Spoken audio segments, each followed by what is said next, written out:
Timothy, please don't leave. Don't leave us here. Those were the last words of my wife Lauren before I decided to leave her and my friends in the family's 2003 Ford Explorer, which I inherited from my father. My wife and 3 of our friends and I were vacationing on Lake Tahoe. We decided to go out with tents for a couple of days, but something went wrong. My name is Timothy, I'm 25 years old, and my wife Lauren is the same age. We've been together for 4 years, and we've been married for 2 years, leading a life together. We're fortunate because our parents actively support us. Lauren's dad provided us with separate housing, and my father helped with a car, giving me his 2003 Ford Explorer. This car was very spacious and comfortable, so I always took great care of it, paying attention to every detail. My father was an engineer in a large company, so I followed in his footsteps, graduated from college, and now work in my profession. Although the salary leaves much to be desired, I believe I can grow it to an acceptable level. Lauren has a financial education and aspires to be a top-notch financial consultant. She enjoys working with numbers, interacting with people, and making challenging decisions. Our first intimate encounter with Lauren happened on our first date, or more precisely, we met at a club, and that same evening, passion ignited between us. We decided to find a secluded spot in the restroom quickly. On that evening, I was with 2 of my friends, Ethan and William. William was my childhood friend, and I met Ethan during the first year of college. We were inseparable. Lauren was not alone in the club. She was with her friend Caroline, with whom my friend Ethan started a relationship. Lauren and I had a wild passion. In the first year of our relationship, we could engage in intimacy 4 to 5 times a day, and for us, it was the norm. Lauren had soft, curly chestnut hair, a hot and slender body. I was head over heels in love with this girl. Apparently, that's why I proposed to her 2 years into the relationship. Although during that time, Caroline and Ethan didn't rush with that decision. William also quickly found a girlfriend, but we never spent time together. Lauren and I often went out in the city with Caroline and Ethan to hang out, while William always declined, saying, "Sorry, friends, but I made plans with my girlfriend to go to the movies tonight." And it happened every time, so over the course of 4 years, we drifted apart significantly. If you remember, he was my childhood best friend, always supporting and understanding me. My repeated attempts to reconnect were unsuccessful. We could see each other a couple of times a month, and those were mostly chance encounters. Ethan and I thought that William held a grudge against us because we found girlfriends who were common friends, and we all had common interests. Meanwhile, William felt like a third wheel. But we honestly tried to reach out to him, inviting him everywhere, but he always found excuses. One Saturday evening, Lauren suggested an idea. Timothy, we rarely go out. Maybe we should go camping for a couple of days, invite Caroline and Ethan as well as William and his girlfriend. I think it will help all of us get closer again and break the routine of our weekdays. After thinking a bit, I replied, "Maybe you're right. I've been thinking about it for a long time, but I always thought it would be a bad idea, that William would refuse again and not go anywhere." Lauren said, I think it's worth trying, especially since I see how concerned you are that you and Ethan have distanced yourselves from William. "All right, my love. I'll call Ethan tomorrow and propose this idea. There's just one unresolved question. Where will we go?" I asked. How about Lake Tahoe? You can fish there and set up tents. I've been thinking about that place for a while. True, it's in another state and it will take a 10-hour drive, but we have a family Jeep. I think it's time to use it. She said. "You're right. Tomorrow I'll call everyone and talk to the bosses to take a couple of days off." I concluded. So Lauren and I decided that it was time to gather as a group and go relax by the lake. After all, it was summer, and that meant we could swim and have a good time. The next day, I called Ethan first and pitched him the idea. He gladly approved, but added, "I doubt William will go, and his girlfriend might not agree, so let's plan to go even if he declines, okay?" I accepted the proposal and made my next call to William. It was noon, and William answered the phone with a sleepy voice, asking, "What's urgent?" "Good morning, buddy. Actually, yes, very urgent. Are you ready to listen?" I replied. "I don't know, is it really important?" He said. "I understand. Get ready, I'm coming over." I said and hung up, quickly gathered myself and drove to William's house. Something felt off. Entering his house, I smelled a strong odor of alcohol. In the bedroom, William was putting on old home shorts, looking quite awful. He reeked of alcohol, and he didn't look clean. I immediately sensed that something had happened. I returned to the car, grabbed a bottle of sparkling water, and went back to him. While he drank water, I decided to ask him, You don't look great, to put it mildly. What happened? Something did happen. Have you ever been cheated on? He asked, and I immediately understood what had happened. We sat and talked for about 2 hours. His girlfriend had been cheating on him with her ex-boyfriend, and according to William, it had happened multiple times. He accidentally read their messages, then found a hidden folder on her laptop with over 6 videos of her cheating. William told me all this, but I couldn't feel it all. I don't know. I had no remorse. Maybe because I had understood from the very beginning that they weren't a couple, at least because his girlfriend didn't want to hang out with us. I supported him as much as I could and suggested to unwind, saying that we were planning a picnic at Lake Tahoe in California next week. He looked at me in silence and said he would call in a couple of days. I told him not to worry too much and that everything would be okay. In response, he just said, You don't understand, Timothy. Until we meet again. Returning home, I told Lauren about what happened, but she seemed uninterested. Ethan, on the other hand, was in complete shock and said, We need to help him get out of this depression. I agreed with him.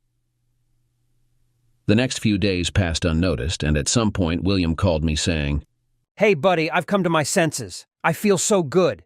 When are you guys planning to leave? I found my old 2-person tent. Should I bring it? I replied. Hi, we are planning to leave in 3 days from Sunday morning to Tuesday evening. Definitely bring the tent. We'll have 3 tents for all of us.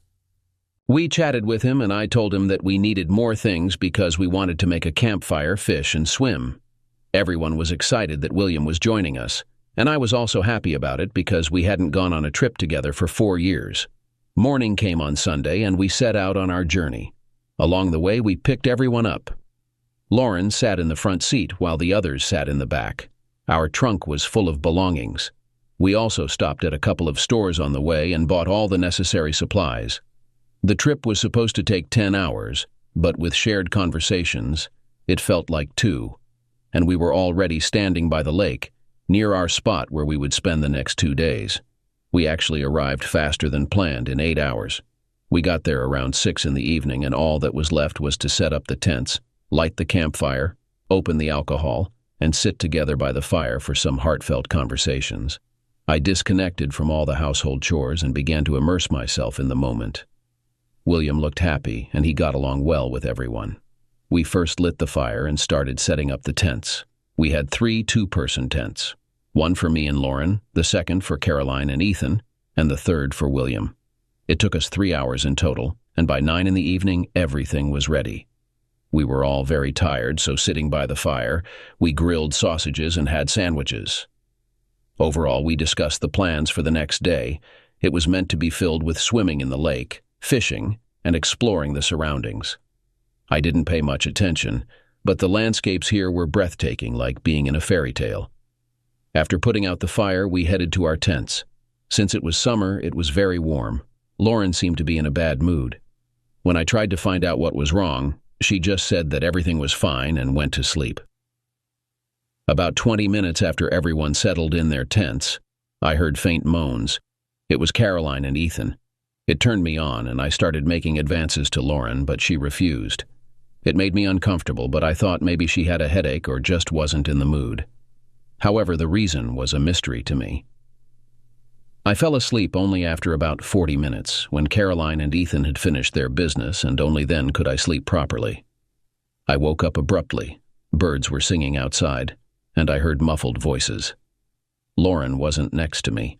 It was 4:50 in the morning, an hour before the alarm, and I decided to find out why my wife Lauren woke up so early. I crawled out of the tent and saw my wife engrossed in a conversation with William. It seemed that if I got up, went to the toilet, and came back, they wouldn't even notice me. I couldn't make out what they were talking about, so I slowly approached them. Only then did William notice me first and said, Oh, good morning. Why are you up so early? Do you want tea or coffee? We've already heated the water. I don't remember exactly what I replied, but it sounded something like, Good morning. Why aren't you sleeping? completely ignoring William's question. Lauren said, Good morning. I woke up about 30 minutes ago and heard William lighting the fire to boil water. I felt well rested, so I decided to come out and not wake you up so you could sleep longer. I responded. Okay, then I'll have coffee. All right, I'll make it now. William replied. So we spent an hour waiting for Caroline and Ethan to wake up, who were still asleep. It was warm outside, birds were singing, and we had a mesmerizing view of the lake. The atmosphere was magical. We communicated, but the conversation was strained. Lauren reluctantly engaged and behaved somewhat oddly. When I saw her from a distance, she looked happy, but as soon as I joined their company, she became quiet. I didn't understand her behavior. At that moment, I thought I had seriously messed up somewhere. The alarms rang and I breathed a sigh of relief because the atmosphere was oppressive and tension was palpable. I decided that I would definitely talk to Lauren in the evening. Everyone woke up, washed it up, and was ready to set off on the journey. Our plans included visiting Emerald Bay State Park and Vikingsholm, a local attraction. Essentially, we came here for this reason, and we also wanted to visit the beach for a swim. We strolled through the park, visited the Viking Island, swam, and then returned on ATVs. All of us experienced a lot of emotions and impressions.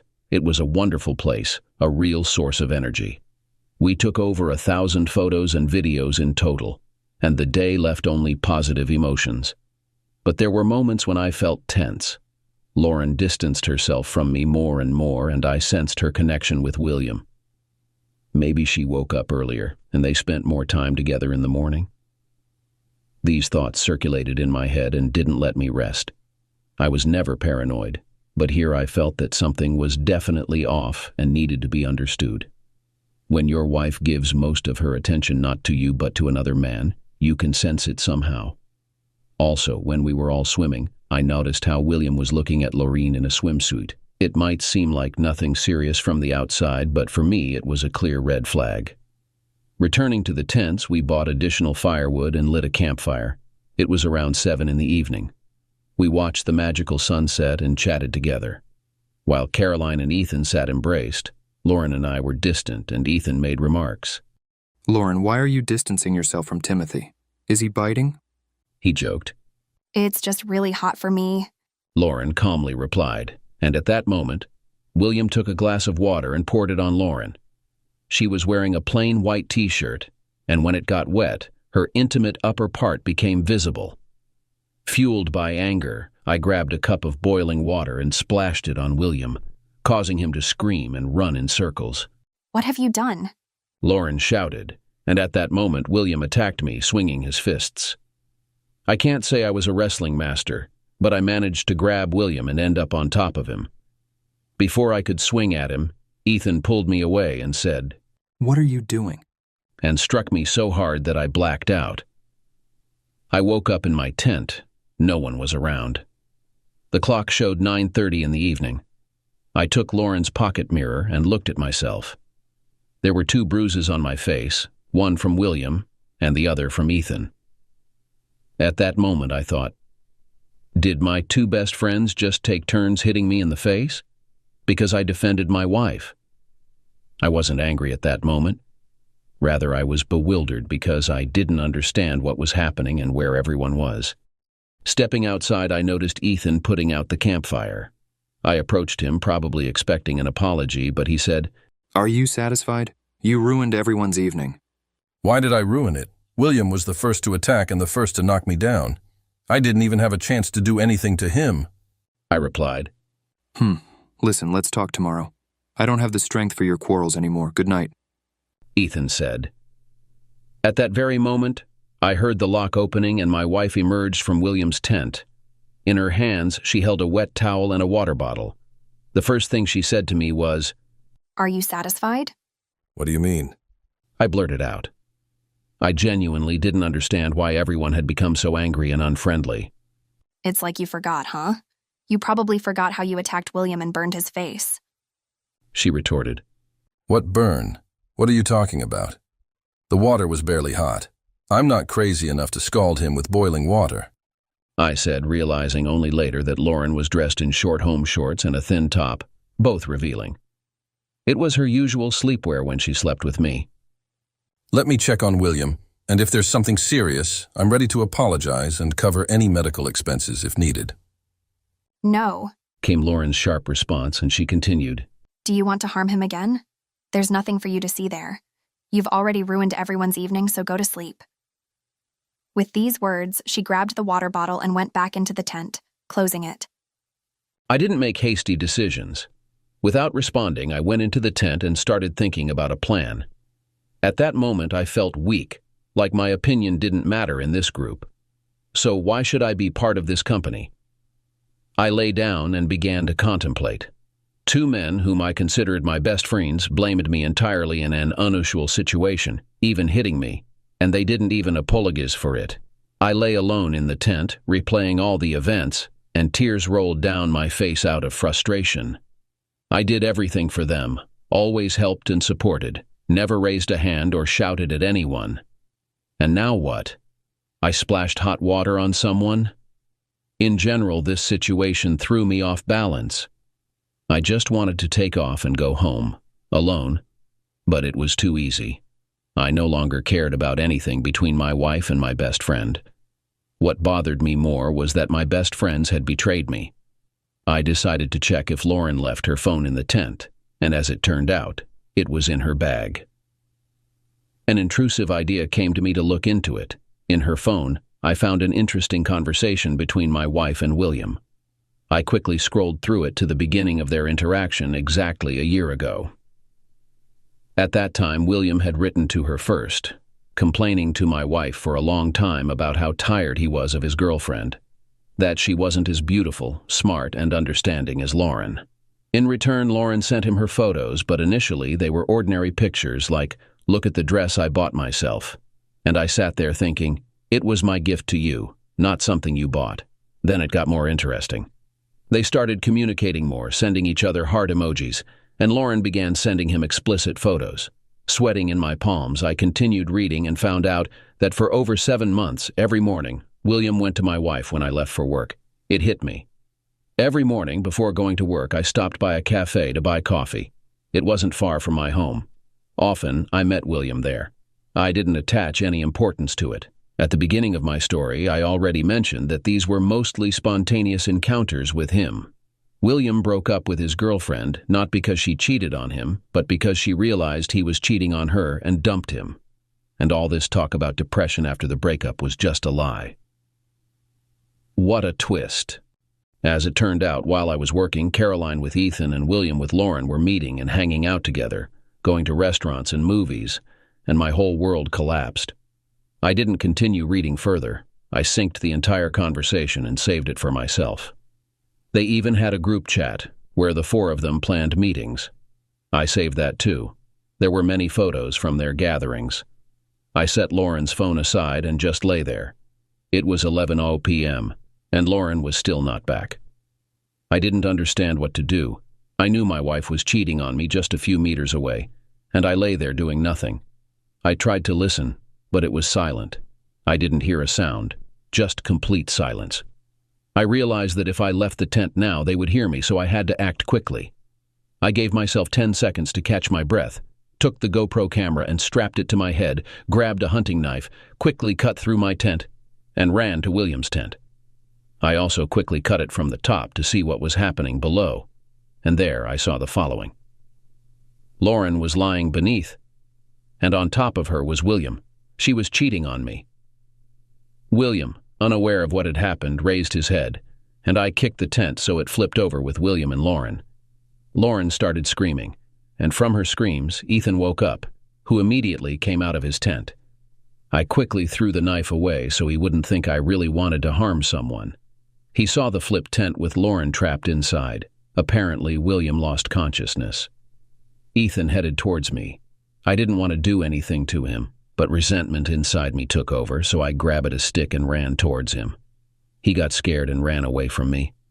I shouted to the entire forest. I know everything about you. I will expose you. Caroline at that moment came out of her tent to check what was happening. I walked past her and yelled. I thought we were friends, but now you'll regret it. I sat in my Ford, started it, and at that moment Lauren ran out of the tent screaming, Timothy, please don't leave us here. But I didn't care anymore.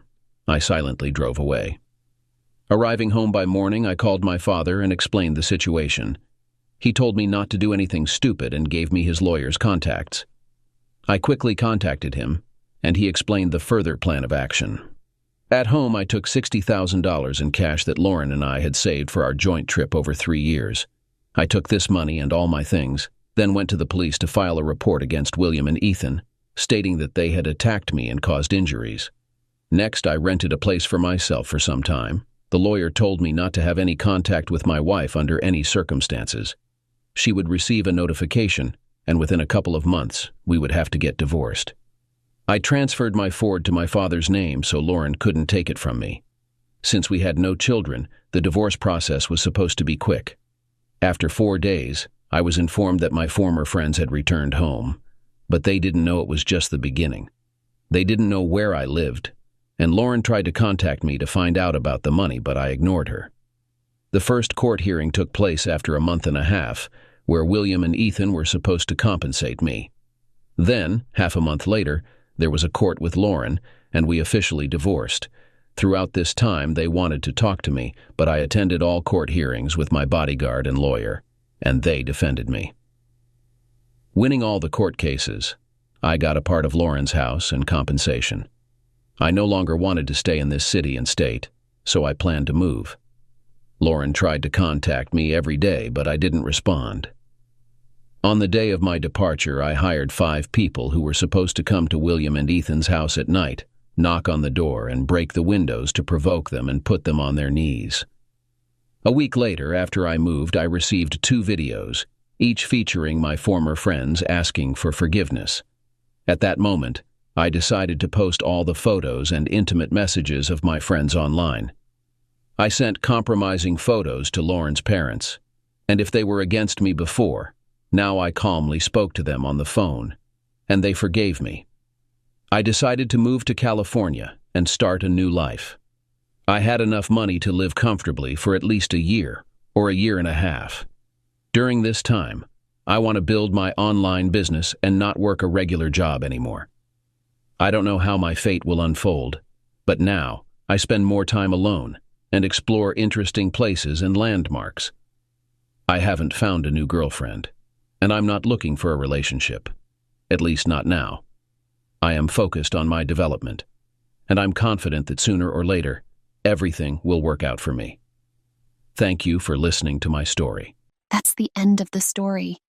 It will be interesting for us to read your opinion in the comments. Do you think the main character did the right thing by leaving all his friends alone in another state on the lake? Why did the main character's wife change dramatically during the trip if she cheated on him for at least 7 months? Write your opinion, and don't forget to subscribe and like our channel. Good luck.